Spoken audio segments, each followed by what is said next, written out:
செய்திகள் தொடர்கின்றன. கோவை மாவட்டம் புளியமரத்துப்பாளையத்தில் பாஜக வேட்பாளர் அண்ணாமலை பிரச்சாரம் செய்து வருகிறார். அதன் நேரலை காட்சிகளை தற்போது பார்க்கலாம்.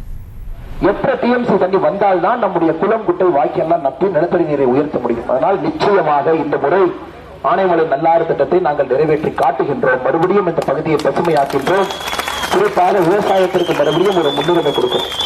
100 நாள் வேலை வாய்ப்பு திட்டம் சகோதரிகள் இங்க இருக்கிறீங்க. 100 நாள் வேலை வாய்ப்பு யாராச்சும் பயன்படுத்துறீங்களா? இல்ல போய் எல்லாம் சேவ் பண்ணிடலாங்க. யாராச்சும் பயன்படுத்துறீங்களா? யாருமே போறது இல்லையா? அம்மா இருக்கிறாங்க. அக்கா பின்னாடி அம்மா நீங்க போறது இல்லையா? வேலை கொடுக்கறது இல்லை. சரி சரிங்கம்மா, ரைட். அது நான் பதில் சொல்றேன். நான் பதில் சொல்றேன். 100 நாள் வேலை வாய்ப்பு திட்டத்திற்கு 60,000 கோடி ரூபாய் சம்பளம் மட்டுமே 10 ஆண்டுகள்ல தமிழ்நாட்டுக்கு மோடி ஐயா கொடுத்திருக்கிறார்.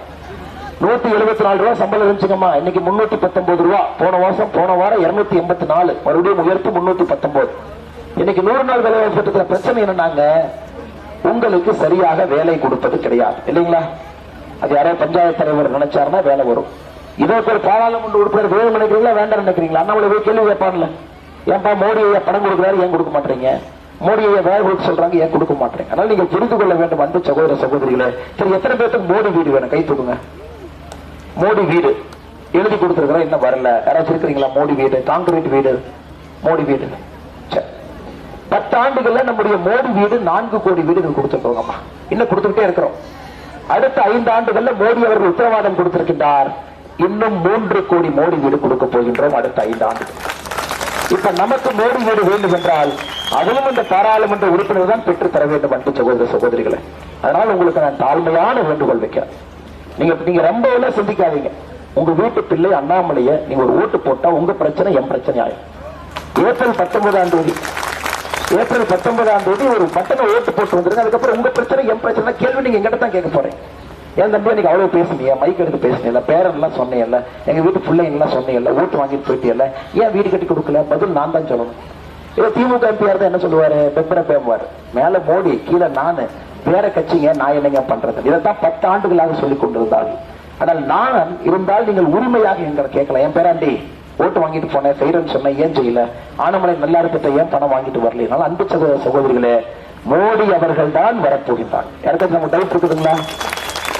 யாருக்காச்சும் மாற்று கருத்து இருக்குதுங்களா? மோடி தான் வரப்போறோம். போன கிராமத்துல இதே மாதிரி பேசினாங்க. ஒரு ஐயா அங்க நின்று இருந்தாரு. அண்ணே ரொம்ப அருமையா பேசுறேன், ரொம்ப சந்தோஷங்க. இந்த ஓட்டு போடுற தேதியை மட்டும் சொல்லிட்டு போனாரு. என்ன இப்படி பேசிட்டீங்க அப்படின்னு. இவ்வளவு நேரம் 1/2 மணி நேரம் பேசி கடைசியில பேசி முடிச்சதுக்கு அப்புறம் ஓட்டு போடுற தேதியை சொல்லுங்க. அன்பு சகோதர சகோதரில வெள்ளிக்கிழமை 19ஆம் தேதி காலையில 7 மணிக்கு நம்ம ஓட்டு போடணும். சில பேர் இங்க தொழிலதிபர்ல இருக்கிறீங்க, வெளியூர்ல தோட்டம் எல்லாம் வச்சிருக்கிறீங்க, சனிக்கிழமை விடுமுறை, ஞாயிற்றுக்கிழமை விடுமுறை. அதனால உங்க பேரனுக்காக முதல் வேலையாக வெள்ளிக்கிழமை காலையில 7 மணிக்கு நீங்க போய் ஓட்டு திட்டி போட்டோம். அந்த பூத்து திறக்காம இருந்தா கூட கதை உடைச்சு உள்ள போய் ஓட்டு போற அளவுக்கு நீங்கள் வேள்வியோடு இருக்க வேண்டும். நம் பேரனுக்கு முதல் ஓட்டு போடுகின்றோம், வீட்டு பிள்ளைக்கு முதல் ஓட்டு போடுகின்றோம், அண்ணாமலைக்கு முதல் ஓட்டு போடுகின்றோம். மாற்றத்தை அண்ணாமலை கொண்டு வருவான் என்று முழுமையாக நீங்கள் நம்ப வேண்டும்.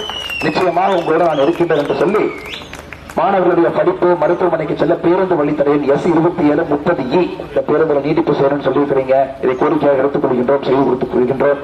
கொப்பரை தேங்காய் விவசாயிகள் வந்து கொள்முதல் செய்து ரேஷன் கடையில் தேங்காய் எண்ணெய் இதை போராடி கொண்டிருக்கின்றோம். பாரதிய ஜனதா கட்சியுடைய தேர்தல் அறிக்கை இது. ஏன்னா நம்முடைய தேங்காய்களை ஏற்ற வேண்டும் என்றால் ரேஷன்ல நாங்க 2 விதமா சொல்றோம்மா. தேங்காய் எண்ணெய் கொடுக்கணும், ஒரு முறை ரேஷன் கடையில 2 தேங்காய் கொடுக்கணும். 15 நாளைக்கு 2 தேங்காய் கொடுக்கணும், மாசத்துக்கு 4 தேங்காய் கொடுக்கணும். ரேஷன் கடையில தேங்காய் எண்ணெய் விற்க வேண்டும். கோரிக்கையாக வைத்திருக்கின்றோம், செய்து காட்டுகின்றோம். சந்திராபுரம் அரசு மருத்துவமனையில் செவிலியர் மற்றும் மருத்துவர்கள் முழு நேரமாக செயல்படாமல் இருக்கிறாங்க, செயல்பட வைக்கணுங்க. சரையஜெட்டிபாளையம் கிராமத்திற்கு அத்திக்கடவு குடிநீர் வசதியை கொண்டு வந்துடுவோம்மா.